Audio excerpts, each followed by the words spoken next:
So hey guys, welcome back to the channel. In today's tutorial I'll show you how to search emoji on Messenger. So let's get it started.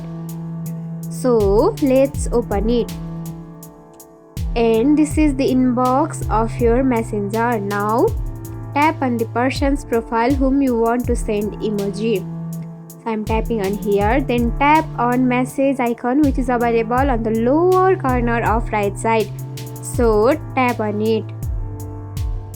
Then tap on emoji icon which is also available on bottom corner of your screen. Then tap on second option.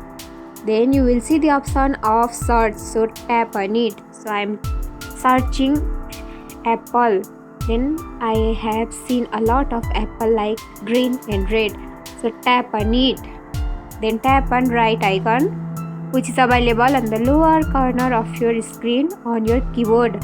Then you will see the apple emoji on your Messenger. So tap on send icon which is available on the bottom corner of your right screen. So tap on it and see you have successfully sent apple emoji on Messenger. And that's it. If you found this tutorial helpful, don't forget to like, comment, share, subscribe, and also hit the bell icon for more easy tutorials. I'll see you in the next video. Till then, bye bye, take care, have a great day.